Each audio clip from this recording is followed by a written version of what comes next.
There is a gated community in Atlanta, Georgia, that sits on the kind of street where the trees are trimmed by appointment and the mailboxes cost more than most people's rent.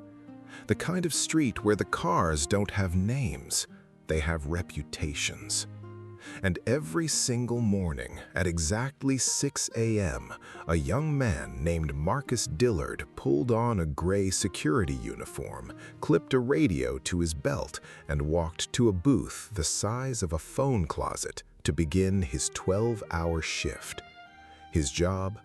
To open a gate, to check IDs, to wave in delivery trucks, to log visitors in a book that nobody ever read. To stand in the Georgia heat or the Georgia rain, depending on what God decided that day, and smile at people who never once smiled back. He was 23 years old, he had $47 in his bank account, and every evening when the last car rolled through and the gate clicked shut behind it, he walked 40 minutes to the bus stop because he couldn't afford to fix the transmission on his 2009 Civic. The gate man, the invisible man.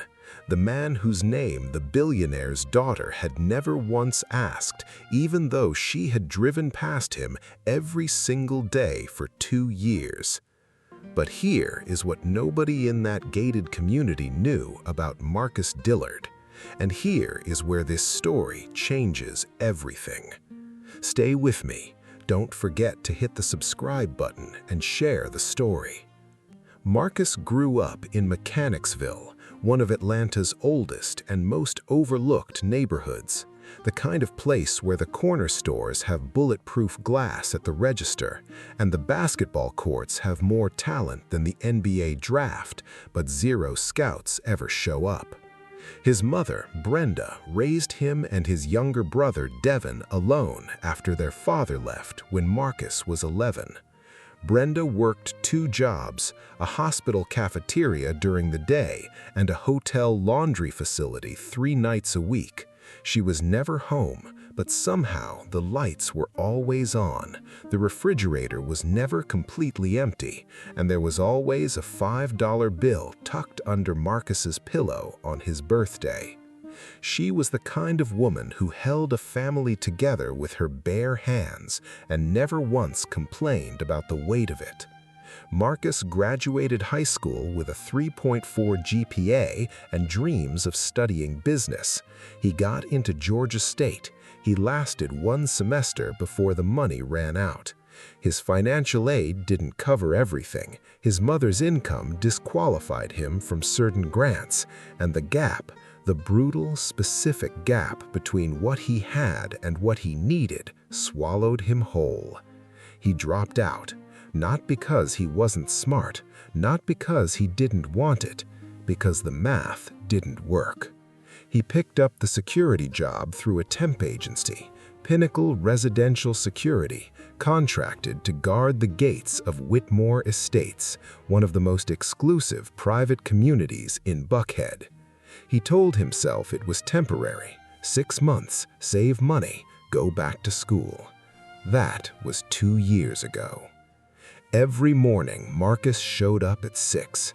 Every evening, he left at 6. In between, he logged vehicles, verified guest lists, directed lost delivery drivers, and watched the same parade of wealth move in and out of a world he was paid to protect, but never permitted to enter. He learned the residents by their cars. The white Tesla belonged to the retired surgeon in Unit 4, who never made eye contact. The black Escalade with the tinted windows was the real estate developer in Unit 9, who once complained that Marcus had made him wait 30 seconds while verifying a guest. The silver Porsche Cayenne, that one belonged to Raymond Whitmore himself, the man who owned the largest private equity firm in the Southeast, the man whose name was on the letterhead of half the development projects reshaping Atlanta's skyline. Raymond Whitmore was not unkind to Marcus. He was simply absent, not cruel, just the way very powerful people can move through spaces without registering the people in them. He nodded sometimes. Once, at Christmas, his assistant dropped off a card at the booth. Inside was a $50 Visa gift card and a printed note that said, "Thank you for your service, the Whitmore family." It was not signed by hand. And then there was the other car, the champagne-colored Range Rover that came and went at odd hours, sometimes at noon, sometimes at midnight, always moving with the quiet urgency of someone who had too many places to be. It belonged to Whitmore's daughter. Her name, according to the resident log Marcus kept, was Victoria Whitmore, 26 years old, listed as a permanent resident. Occupation? Unknown.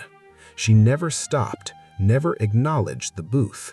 Window always up. Gate would open. Marcus had learned her plates by the first month, and the Range Rover would glide through like the gate had been invented specifically for her convenience. 2 years. Not a word. Until the night everything changed. It was a Tuesday in October when the storm came in from nowhere. Atlanta does that. The sky can be clear at 4 p.m. and biblical by 5:30. Marcus was 40 minutes from the end of his shift when the rain started. Not a drizzle, a wall of water, the kind that turns visibility to 0 in 30 seconds and floods underpasses in under a minute. He was in his booth when he heard it. A horn, then another, then the distinct sound of tires spinning against wet asphalt, searching for traction that wasn't there. He stepped out into the rain and squinted through the downpour. The champagne Range Rover was sitting at an angle 50 yards down the entrance road. Its front right wheel dropped into a drainage ditch that the storm had disguised as flat ground. The hazard lights were blinking. The wheel was spinning. The car was going nowhere. Marcus grabbed his rain jacket, the thin one, the one that stopped being waterproof about 8 months ago, and jogged through the rain towards the car. He knocked on the driver's window. It came down 2 inches. "I'm Marcus from the gate," he said, rain running down his face. "Your front wheel's in the drainage ditch. You're not going to be able to reverse out. I need to guide you." A pause. "How?" she asked, her voice cautious, unbothered in that particular way of people who have been raised to be careful who they trust. "I'm going to get in front of the car and direct you. You're going to need to cut the wheel hard left on my signal and give it just enough gas, not too much. If you give it too much, you'll dig the wheel deeper." Another pause. "Do you know how to do that?" "Yes, ma'am." It took 11 minutes, 2 failed attempts, one moment when Marcus was standing in 6 inches of rushing water up to his ankles, redirecting her steering angle, and one final clean pull that brought the wheel back onto solid ground, with a sound that made them both exhale at exactly the same moment. The window came all the way down. Victoria Whitmore looked at him, really looked at him for what Marcus would later realize was the first time in 2 years. She was not what he expected. He wasn't sure what he had expected, but not this. Not someone who looked genuinely shaken, not someone whose mascara had tracked down her face and who had not yet thought to care about it. "Thank you," she said, and this was not a printed Christmas card. He could hear it. "You're welcome," Marcus said. "Drive safe. The underpass on Peachtree is going to be flooded. Take Collier instead." The window went up. The Range Rover moved forward. Marcus walked back to his booth, soaking wet, and sat down in his plastic chair. He did not think much of it. He should have thought more of it. 3 days later, a black Mercedes pulled up to the gate at 10 in the morning, and a man in a tailored suit stepped out and walked to the booth. It was Raymond Whitmore. Not the nod from the window Raymond Whitmore, not the printed Christmas card Raymond Whitmore. He was standing at the booth in person, with his hands in his coat pockets, looking at Marcus with the focused attention of a man who had built an empire by reading people correctly. "You're Marcus," he said. "Yes, sir. My daughter told me what you did Tuesday night." Marcus said nothing, waited. "She also told me something else." He pulled out his phone and turned the screen toward Marcus. On it was a document, a business plan, 12 pages, detailed financial projections, a market analysis, a proposed operational model for a residential property management startup targeting mid-tier developments in Atlanta's expanding suburban corridors.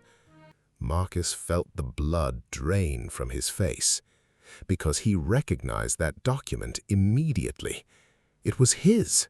He had written it 14 months ago in this booth during the slow hours between midnight and 6 a.m. on a laptop held together by a strip of electrical tape, and he had submitted it to 3 small business pitch competitions without making it past the first round. He had posted a summarized version on LinkedIn 6 months ago before deciding nobody was reading it and leaving it there, forgotten. "Where did you—" "Victoria found it," Raymond said simply. "She's like that." Something moved through his expression that was close to pride. She said, and I'm quoting her directly, "Dad, the man at our gate is smarter than half the people you pay." Marcus stood very still. "She's not wrong," Raymond said. "I read this plan, all 12 pages, twice." He put the phone back in his pocket. "You dropped out of Georgia State." "Yes, sir. Financial gap." "What would you go back for?" "Business, real estate development track." Raymond nodded slowly. "My firm has a workforce development initiative. We fund re-enrollment for high-potential candidates with a structured internship running alongside the degree." He paused. "I have never offered it to someone I found in a security booth." "Sir, I'm not finished." Raymond held up one hand. "I'm offering it to you not because of Tuesday night. I want to be clear about that. You didn't get this because you pulled her car out of a ditch. You got it because of 12 pages written in the middle of the night by a man who kept building when nobody was watching." I looked Marcus in the eye. "That's the only thing I've ever respected, people who keep building in the dark."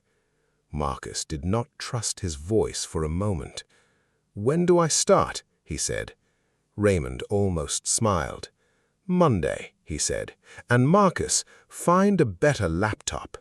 Here is the part of the story that nobody expected.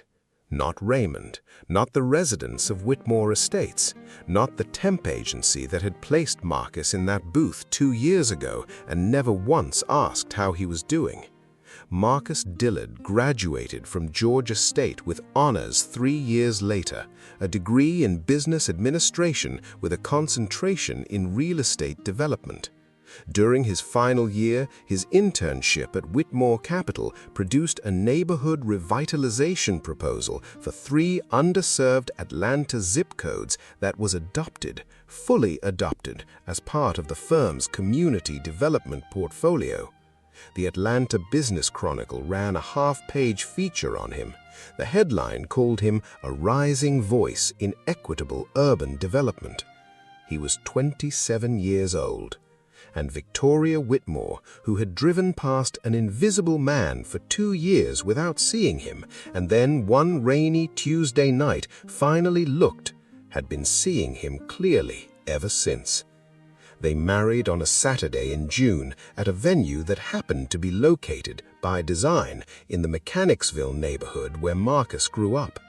His mother Brenda sat in the front row in a yellow dress she had been saving for something, though she had not known what.